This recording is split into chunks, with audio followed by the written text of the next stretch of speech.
paling kejam itu yang ngebasem saya, itu yang ngedrum saya Pak. Itu orangnya. Rudiana. Akhirnya saya tuh masuk penjara itu sampai kayak di neraka Pak. Saya udah ngerasain ya di neraka satu. Bener-bener sampai nggak bisa pulang tuh bener-bener sama Bang Jaka itu jam 4:30. Saya mau pulang aja. Keluar dari kali udah esok Pak.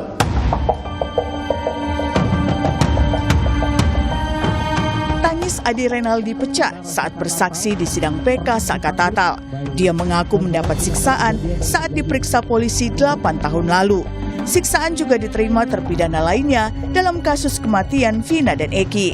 Dalam kesaksiannya, Aldi juga melihat Saka Tatal mendapatkan kekerasan dan dipaksa untuk mengaku. Kesaksian palsu pada 8 tahun lalu juga diakui Liga Akbar. Dia mengakui berbohong dan tidak berada di lokasi kejadian saat Vina dan Eki ditemukan tewas. Liga juga tidak mengetahui kronologi pengeroyokan keduanya oleh geng motor. Liga mengaku berada dalam kondisi ketakutan dan terancam oleh penyidik saat menandatangani BAP 8 tahun silam. Liga Akbar sempat mengajukan keberatan atas kesaksian palsu yang ditulis dalam BAP kepada Ibtu Rudiana. Tetapi keberatan Liga Akbar tidak dihiraukan oleh ayah Eki tersebut. Awalnya kan saya nggak tahu nih isi BAP para saksi nih Pak. Terus saya dijemput di rumah, tiba-tiba saya diperiksa di kantor. Oh iya aja gitu? Saya menolak Pak. Oh menolak, tapi kenapa faktanya ada di tulisan tersebut ataupun di pengadilan? Tetap dipaksa, dia bilang katanya, ini nggak usah bohong, kamu ada di situ katanya. Ada ancaman?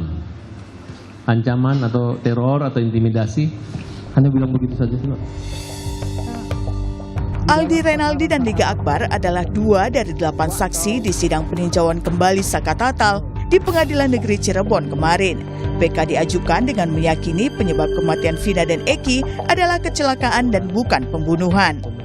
Untuk menguatkan PK, kuasa hukum Saka Tatal juga memohon kepada Kapolri untuk mengizinkan 5 anggota Satlantas hadir sebagai saksi. Kelima anggota Polri aktif tersebut merupakan Satlantas yang bertugas di unit kecelakaan lalu lintas di tahun 2016 lalu. Meski sudah mengirimkan surat resmi ke Polresta dan Polres Cirebon Kota, namun hingga Selasa sore, kelima anggota Polri tersebut belum menghadiri sidang. Mohon dari institusi bisa mengizinkan, karena 5 saksi itu memang tidak pernah dihadirkan dalam sidang Saka Tatal. 5 orang yang melakukan olah TKP. Kelima anggota itu sekarang berada bertugas di Polres Sumber, 2 orang di Polsek Talun, 1 orang di Polres Cirebon Kota. Hari ini sidang PK Saka Tatal kembali digelar dengan agenda mendengarkan kesaksian ahli. Akankah kesaksian ahli memperkuat permohonan PK Saka Tatal dan menjadi pertimbangan hakim nantinya? Tim Liputan, Kompas TV.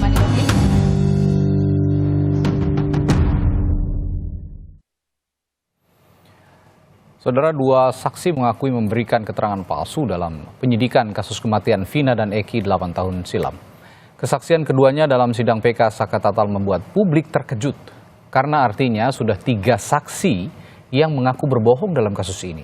Akankah kesaksian mereka memperkuat PK yang diajukan Saka Tatal dan dikabulkan hakim?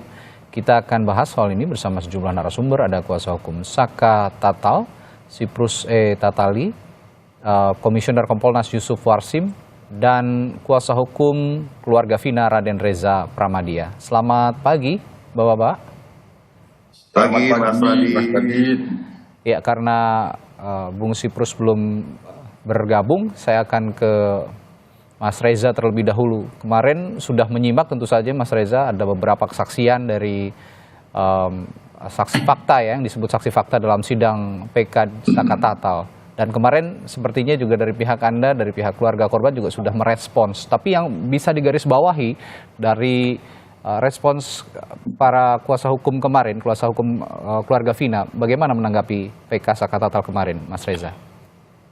Jadi memang kemarin sih kita ada kesibukan seharian, jadi memang belum begitu menyaksikan isi dari PK. Walaupun kita biasa mengikuti gitu, Mas. Jadi kalau detail pembahasannya kita masih belum belum paham isinya gitu. Oke. Nah, yang menarik ya justru Liga Akbar ya yang mencabut BAP dan memberikan kesaksian di persidangan. Lalu juga sebelumnya ada Dede yang juga mengaku memberikan kesaksian palsu. Sejauh ini yang direspons oleh kuasa hukum keluarga korban bagaimana, Mas Reza? Iya, jadi memang dari dulu juga kan banyak yang tiba-tiba mencabut kesaksian, merubah BAP apa segala macam, itu sih mungkin sudah biasa juga ya. Sekarang semua kita kembalikan ke pihak pengadilan. Silakan saja dibuktikan apa benar mereka berbohong, itu kan juga ada sanksi pidananya. Jadi kita kan tidak bisa merespon lebih jauh. Yang penting kita tetap mengikuti jalannya persidangan ini, dan juga kalau dari pihak mereka itu kan lebih difokuskan bahwa ini laka lantas tunggal kan. Jadi kan perbedaannya dengan kita, kalau kita itu kan memang meyakini ini pembunuhan berencana yang disertai pemerkosaan. Ya, ini juga sempat disinggung kemarin soal pemerkosaan ini, mengapa DNA yang disebut pada saat itu di jasad jenazah almarhum Vina itu tidak diungkap, begitu juga di persidangan. Anda ada respon soal ini, Mas Reza? Iya, jadi masalah pemerkosaan itu kan memang berdasarkan kesaksian yang ada di BAP ya, dan juga pada saat nenek korban dan ibu-ibu yang memandikan jenazah almarhum Vina pada saat itu memang menemukan banyak sperma, banyak dalam artian tuh sangat banyak. Jadi masalah sudah dikeluarin, masih ada yang keluar lagi atau seperti itu berupa cairan. Jadi kan nggak mungkin kalau hanya satu orang seperti itu. Tapi mengapa ini tidak diungkap kemudian di persidangan? Ada informasi soal ini, Mas Reza? Waktu itu sih mungkin sudah pada saat 2016 sih sudah diungkapkan ya. Jadi kalau persidangan yang sekarang saya nggak paham. Baik. Nah, soal ini juga soal bahwa dari pihak Anda, dari keluarga korban gitu ya, kuasa hukum bahwa bersikukuh bahwa ini adalah peristiwa pembunuhan, tapi di sidangnya PK-nya Sakatatal terus ada diktum yang diarahkan bahwa ini adalah peristiwa kecelakaan tunggal, dan ini terus menguat sepertinya. Bagaimana Anda meng-counter ini juga begitu dengan upaya hukum yang saat ini juga Anda pertahankan begitu? Jadi memang kita sih tidak meng-counter apapun, karena memang ini putusannya sudah inkrah dari Mahkamah Agung, memang jelas ini pembunuhan berencana, dan semua saksi-saksi dan bukti-bukti yang menguatkan juga sudah jelas. Jadi kalau misalkan ada opini bahwa itu laka lantas tunggal, ya silakan dibuktikan di pengadilan, kan sudah tempatnya masing-masing gitu. Apapun nanti keputusannya juga kita pasti akan menghormati. Artinya sebenarnya meskipun apapun keputusan akan dihormati, tapi keluarga korban berharap PK Sakatatal ini ya ditolak begitu ya permohonannya. Kalau dari pihak keluarga. Jadi bukan kita berharap ditolak, tapi kita berharap kejadian yang sebenarnya itu diungkapkan dan berhasil diputuskan oleh pengadilan ada apa sebenarnya. Baik, saya ke Pak Yusuf dari Kompolnas. Pak Yusuf, penyiksaan dan tekanan ini diakui saksi pada saat persidangan kemarin di PK Sakatatal, dan juga mengaku bahkan hingga membuat keterangan palsu. Sejauh ini Anda bagaimana melihat keterangan-keterangan para saksi ini dan kedudukan petugas kepolisian yang pada saat itu menangani kasus? Baik, terima kasih.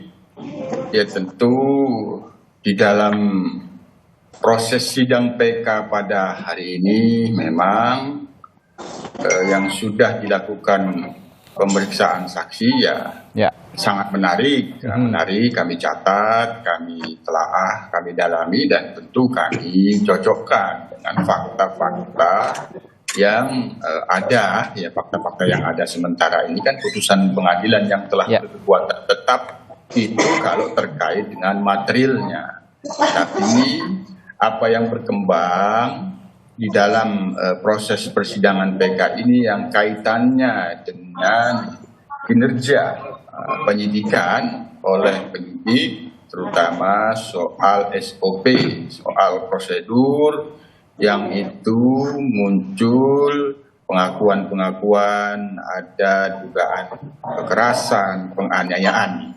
sebelum pun ada sidang PK, proses pemeriksaan saksi dalam sidang PK, soal keluhan ada dugaan penganiayaan sendiri juga sudah pernah dikemukakan oleh pihak Sakatatal. Nah, kami sendiri di dalam hal itu telah melakukan permintaan klarifikasi.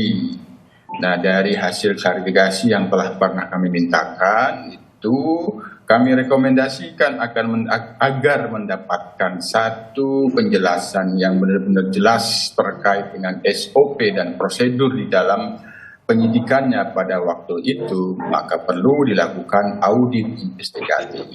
Pada saat ini sih itu sudah dilakukan prosesnya audit investigatif itu oleh Inspektorat Pengawasan Umum Mabes Polri sudah turun, sudah ditunjukkan kepada kami data-data yang sudah dikumpulkan di dalam audit investigatif itu, termasuk foto-foto di dalam proses pemeriksaan pada waktu itu. Nah, hanya memang kami di dalam ini kan masih sementara secara komprehensif tentu karena ini masih ada dalam proses PK, ya kita tunggu proses PK ini selesai. Namun apa yang sudah dilakukan oleh Inspektorat Pengawasan Umum, mereka sudah melihat bagaimana 8 tahun yang lalu proses manajemen penyidikannya. Kalau kaitannya dengan etika profesi, disiplin di dalam penanganannya ada pada Propam. Sementara kita lihat ada foto-foto memang di dalam proses pemeriksaan itu. Namun saat kami melihat itu kami dalami lagi, coba gali lagi bapak-bapak yang ada di inspektorat untuk mengaudit itu, yang kaitannya dengan foto yang sempat beredar itu ada semacam tanda-tanda terjadinya kekerasan. Nah, sementara itu sudah kami sampaikan. Sementara pada saat kami melihat foto-foto pemeriksaan itu, ya semuanya dalam keadaan segar-segar dan sehat, begitu. Oke.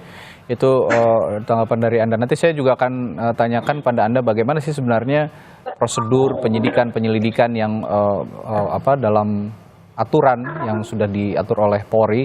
Apakah mereka juga tidak diperkenankan untuk melakukan intimidasi atau penyiksaan? Saya akan tanyakan, tapi sebelum itu saya ke Pak Siprus dulu yang sudah bergabung sepertinya. Selamat pagi, Pak Siprus. Selamat pagi, Pak. Selamat pagi, Pak Yusuf dan Mas Reza tadi. Baik, Pak Siprus. Siap. Ya, ini sudah ada 2 saksi, Pak Siprus kemarin itu yang mengaku memberikan kesaksian palsu. Nah, satu saksi mengaku tapi tidak hadir di persidangan, yang namanya Dede, yang sebelumnya juga katanya akan dihadirkan ke persidangan. Ada informasi mengapa Dede ini juga akhirnya tidak jadi memberikan kesaksiannya di persidangan kemarin, Pak Siprus? Terima kasih. Pak Dede bukan tidak memberikan kesaksian, bahwa dia masih belum terkomunikasi bagus dengan pengacaranya untuk kita hadirkan di dalam persidangan seperti ini. Dan memang kemarin ada beberapa 2 orang Liga Akbar sudah menyampaikan bahwa dengan sumpah di persidangan bahwa betul-betul dia dijemput, diarahkan Aib bersama Pak Ibtu Rudiana. Dan itu harus bersaksi sesuai itu apa yang diharapkan Pak Ibtu Rudiana.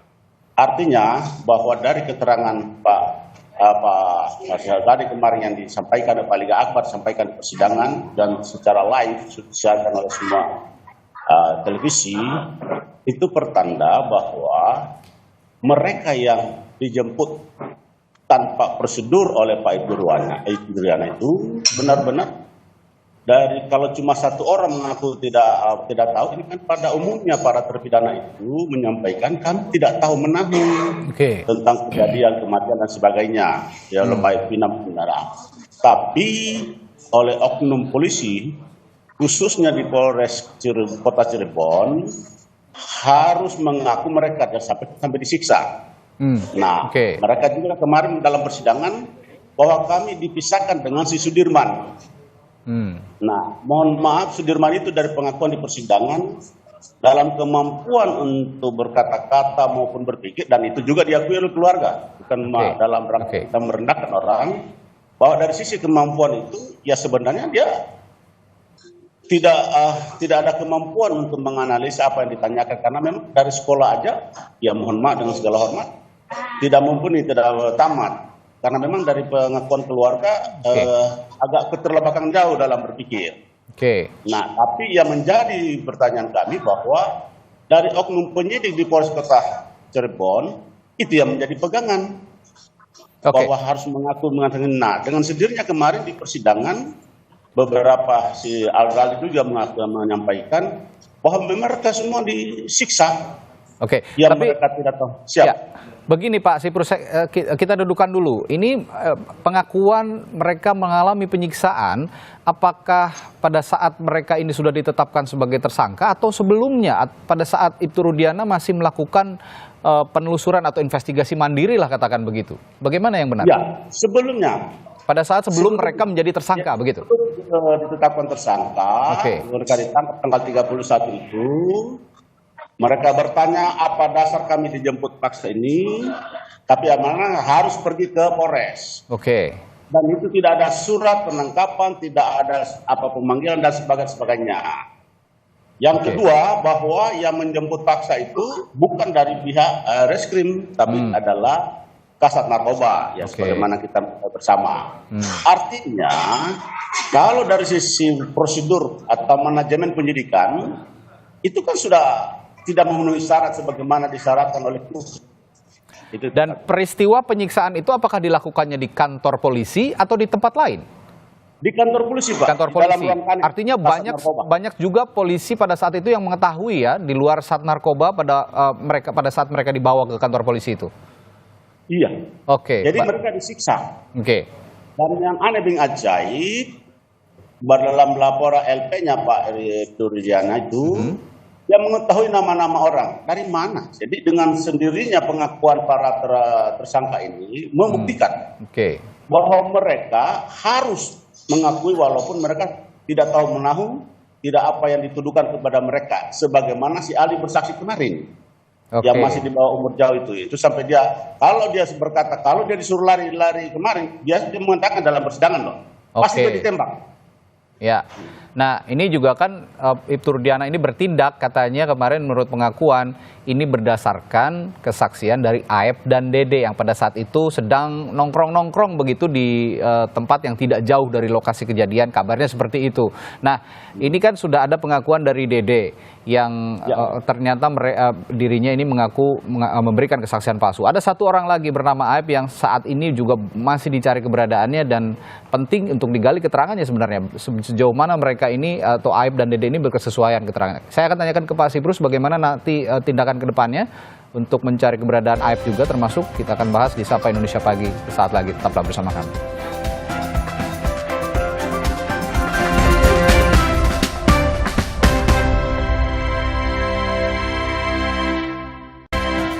Kembali di Sapa Indonesia Pagi. Tadi saya bertanya ke Pak Siprus sebagai kuasa hukum Saka Tatal bahwa ada satu orang lagi saksi yang bernama Aep yang belum diketahui keberadaannya dan harus dipastikan apakah kesaksiannya pada tahun 2016 itu benar-benar sesuai dengan fakta sebenarnya atau tidak.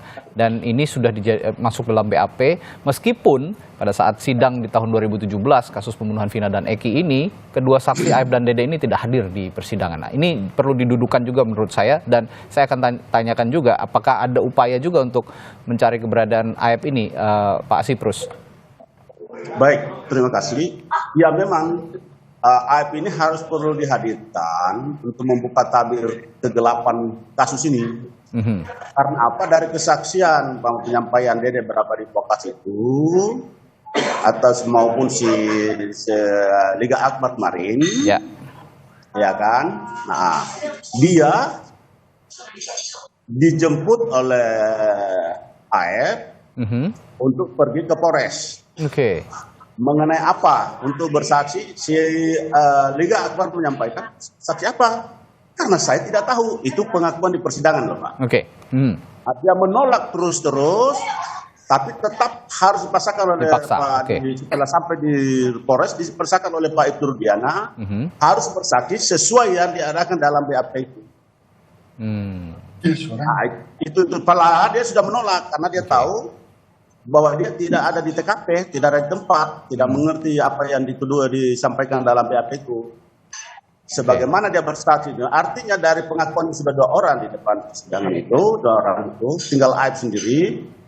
Karena mereka 2 orang sama menyampaikan dijemput oleh Aib, berarti ini kan mungkin tidak bersesuaian. Sama juga tentu karena Aib juga berkata kepada mereka, dia juga tidak tahu karena dia diminta ada oleh Pak Ibtu Rudiana. Nah, itu jadi. Baik. Nah, yang kedua, Aib ini dari penjelasan berapa yang kemarin bahwa pernah ditegur oleh masyarakat karena membawa perempuan di dalam tugas showroom itu dia tiap malam. Jadi artinya masyarakat menegur bahwa itu kan tidak baik. Tempat ini menjadi tempat yang sangat tidak terhormat untuk, apalagi Aib itu kan pendatang.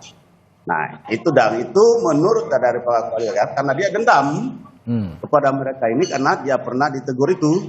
Nah jadi kan persesuaian itu dalam artian persesuaian semua keterangan. Yang jujur kami, semua saksi itu kami baru ketemu kemarin Pak. Tidak pernah berjumpa sama sekali.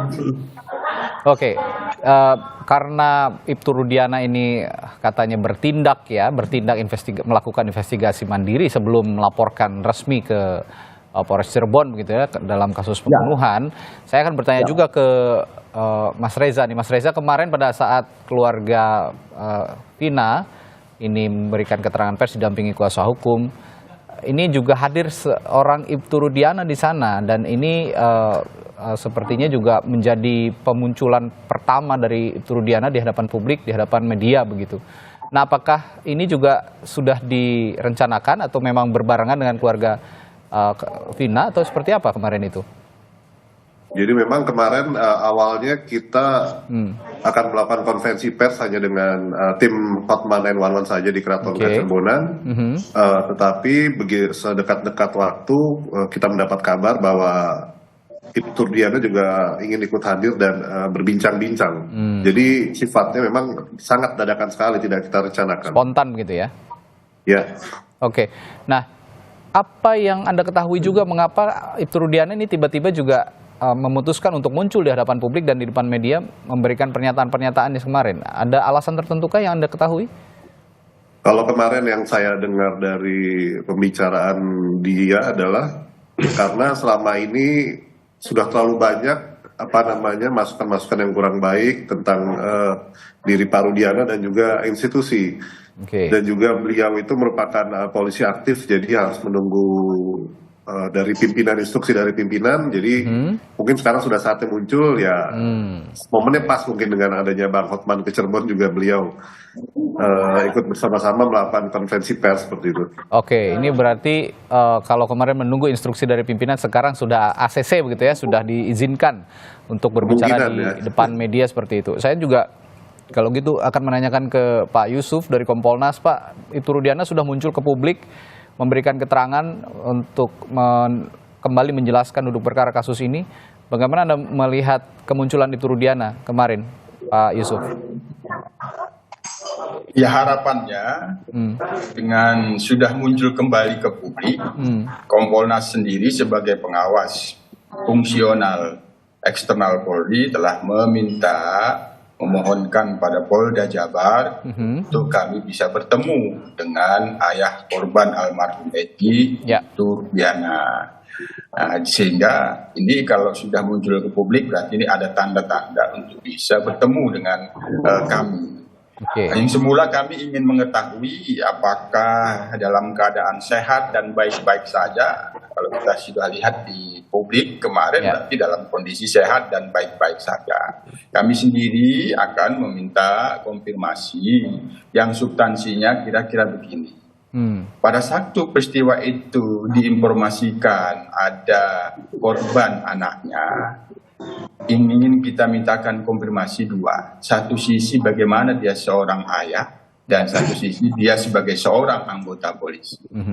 Tudingan-tudingan yang kita mohon maaf kalau saya harus katakan, sementara ini ada tudingan-tudingan yang secara sepihak yang dilakukan oleh Ibtu Rudiana untuk bisa kita pisahkan, satu sisi sebagai anggota polisi, satu sisi sebagai seorang ayah. Korban, ya. Sebagai seorang anggota polisi tentu memiliki SOP dan prosedur-prosedur di dalam akan melakukan tindakan-tindakan. Apakah pada waktu itu dilakukan sebagai seorang ayah atau sebagai seorang anggota polisi yang kemudian melahirkan adanya laporan polisi pada tanggal 31 Agustus 2016 ya. Itu kira-kira yang substansinya kita ingin minta konfirmasi ya. Dugaan kami kan ya, seseorang ketika mendapat informasi meninggal dunia anggota keluarganya yang kemudian meninggal dunia itu dalam kondisi tidak wajar, muncullah berbagai macam emosinya pasti muncul berbagai macam. Bagaimana emosi seorang yang mengerti hukum, seorang penegak hukum seperti seorang advokat ketika mendapatkan informasi itu, bagaimana emosinya, gejolaknya bagaimana, percaya dan tidak dengan informasi itu. Diduga ya pasti dia tidak percaya karena dia seorang penegak hukum. Kira-kira seperti itu yang kita konfirmasi. Baik. Ya, Pak Yusuf, ada juga diksi yang menarik ketika Ibtu Rudiana muncul ke depan publik kemarin dan memberikan pernyataannya di depan media. Ketika ditanya apakah Anda melakukan penyiksaan, tidak. Ketika ditanya Anda melakukan penangkapan, diksi ini muncul. Saya tidak menangkap tapi mengamankan. Nah, ini menurut Ibtu Rudiana mengamankan dan menangkap ini berbeda. Nah, kalau dari kacamata Kompolnas, apakah memang berbeda melakukan penangkapan dan mengamankan? Mengamankan itu berarti kita pahamkan itu bisa dilakukan oleh setiap anggota polisi yang itu pada saat dia berjalan atau di mana melihat seseorang yang dicurigai berdasarkan informasi maka dia diamankan. Tapi itu belum masuk penangkapan. Dia diamankan boleh dibawa ke kantor polisi, diserahkan kepada yang berwenang. Setelah itu dia tidak boleh lagi melakukan apapun di luar kewenangan dia. Kalau melakukan penangkapan ya harus ada surat penangkapannya. Bahkan penangkapan itu sendiri sudah menjadi objek pra peradilan. Apabila tidak sesuai dengan SOP bisa dinyatakan penangkapan itu tidak sah. Nah itu kira-kira Jadi memang berbeda ya diksi penangkapan dan mengamankan begitu. Nah, kalau begitu yang dipermasalahkan, boleh mengamankan, tapi tidak melakukan apapun juga setelah ada prosedur yang jelas untuk melakukan penangkapan, begitu kurang lebih ya Pak Yusuf. Nah, yang diperkarakan saat ini adalah mengamankan tapi melakukan intimidasi, menginterogasi, bahkan katanya diklaim melakukan kekerasan. Ada unsur kekerasan dalam upaya mengamankan para tersangka pada saat itu. Prosedur yang semestinya bagaimana penyelidikan yang sesuai hukum sebenarnya di Undang-Undang Polri atau di aturan-aturan Polri, Pak Yusuf? Yang pasti ketika Pak Ibtu Rudiana pada saat ini, waktu itu belum Ibtu, ya Pak Rudiana lah kita katakan, membuat laporan polisi. Dia seperti ya seorang pelapor.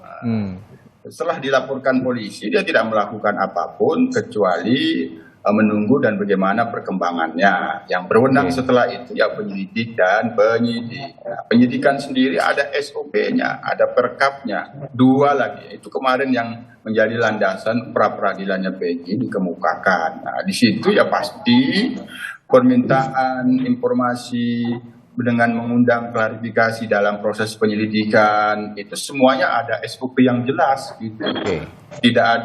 Tidak boleh memaksa seseorang untuk memberikan keterangan, apalagi keterangan itu di bawah tekanan. Maka tentu sebagaimana yang biasa ketika minta keterangan ya harus dipastikan yang diminta informasi ini dipastikan dulu ini sehat atau tidak. Itu yang paling utama. Jadi itu hal-hal yang mendasar. Walaupun demikian, kami sendiri sebagai pengawas fungsional, soal dugaan-dugaan ada yang tidak sesuai dengan prosedur, ini sudah kami mintakan auditnya. Tadi di awal saya sebutkan, kaitannya dengan foto-foto ingin kami pastikan. Itu kan laporan polisi tanggal 31 Agustus, penahanannya kapan. Nah, pada saat dilimpahkan penyidikannya, diserahkan kepada Polda Jabar, ada foto nggak terhadap para terpidana itu. Nah, di situ nanti kita lihat. Itu sudah kami mintakan untuk didalami Karena sementara yang kami lihat fotonya sehat-sehat pada saat diperiksa di Cirebon. Cuman kami tentu melakukan pendalaman, coba Bapak-Bapak Inspektorat digali kembali pada saat diserahkan terpidana itu tanggal 3 September di Polda Jabar, ada tanda-tanda dari foto itu kalau kita peroleh satu kekerasan yang pernah dialami. Ini sudah kami syaratkan. Jadi sementara sembari kita mengikuti proses PK ini, apakah memang novumnya benar-benar bisa dipertimbangkan oleh hakim PK sehingga dikabulkan, maka kami sendiri terus memantau kaitannya dengan pengakuan-pengakuan, dugaan-dugaan soal adanya kekerasan di dalam proses penyidikan itu. Iya, Pak Yusuf mengatakan tadi sejauh ini ada foto-foto yang menjelaskan bahwa para tersangka yang diduga melakukan pembunuhan saat itu ini dalam kondisi yang sehat-sehat begitu ya di kantor polisi. Yang juga saya tanyakan ke Pak Siprus, apakah foto ini juga sudah diketahui oleh kuasa hukum Saka Tatal dan juga kesaksian yang muncul dari Liga Akbar kemarin apa juga diperkuat oleh foto-foto itu tadi? Ya, terima kasih bahwa foto yang disampaikan kami kemarin tentang tadi penganiayaan yang disampaikan oleh Aldi di depan persidangan kemarin, bahwa mereka disiksa di dalam kantor kepolisian di Polres Cirebon. Nah, yang kedua bahwa terutama si Aldi itu mereka setiap ditanya kalau tidak mengaku dapat tendangan, dapat pukulan, dapat sunduk rokok, mematikan rokok di badan mereka. Saya ke Satata, ini apa? Ini Om, ini buktinya tangan saya ini patah. Karena dia sampai bengkok betul, tidak lurus seperti yang kita normal begitu. Ini bukti. Semua arti tadi Pak, ini semua menghormati dari sisi pengawasan profesional eksternal. Artinya juga Pak Yusuf bertemu dengan semua terpidana itu.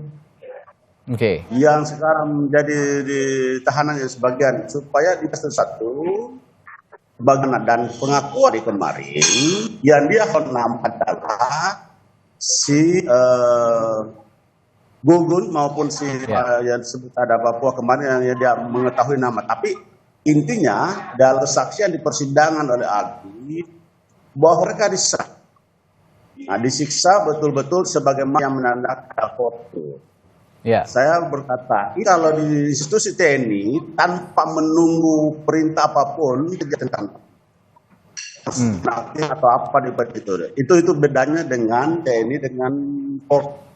Semenakah berkasus di TNI itu tidak menunggu karena memang mungkin masyarakat yang di kampung terpencil sampai bertajuk depan persidangan ini karena bersifat. Ini Pak menjadi gambaran saya sependapat Mas itu.